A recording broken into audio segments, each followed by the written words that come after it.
শান্তির আশায় যখন বিশ্ব বুক বাজছিল ঠিক তখনই মধ্যপ্রাচ্যের আকাশে আবারও বাজল যুদ্ধের দামামা। চলমান যুদ্ধবিরতির মাঝেই ইরানে আকস্মিক ও শক্তিশালী হামলা চালিয়েছে যুক্তরাষ্ট্র।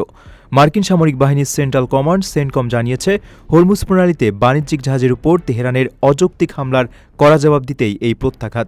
নিরীহ নাবিকদের উপর এমন আগ্রাসনকে যুদ্ধবিরতির সুস্পষ্ট লঙ্ঘন আখ্যা দিয়ে সেন্টকম হুঁশিয়ারি দিয়েছে, এর জন্য ইরানকে চরম মূল্য চোকাতে হবে। হামলার সুনির্দিষ্ট অবস্থান প্রকাশ করা না হলেও ইরানের দক্ষিণাঞ্চলীয় সিরিক ও কেশম এলাকায় বিকট বিস্ফোরণের খবর পাওয়া গেছে। বিশ্বের অন্যতম গুরুত্বপূর্ণ নৌপথ হরমুজ প্রণালীতে সম্প্রতি ৩টি জাহাজে আঘাতের পরই মূলত এই উত্তেজনা ছড়ায়। বৈশ্বিক জ্বালানি তেলের ১/৫ এই পথ দিয়ে প্রবাহিত হয়। নতুন এই সংঘাতে বিশ্বজুড়ে বড় ধরনের অর্থনৈতিক ও জ্বালানি সংকটের শঙ্কা তৈরি হয়েছে।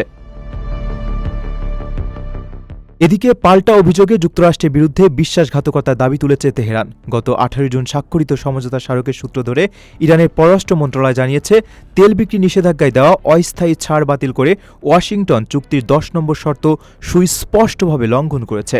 চুক্তির স্বাক্ষরের মাত্র ২০ দিনের মাথায় এমন আগ্রাসী পদক্ষেপ প্রমাণ করে যে মার্কিন প্রশাসনকে কখনোই বিশ্বাস করা যায় না।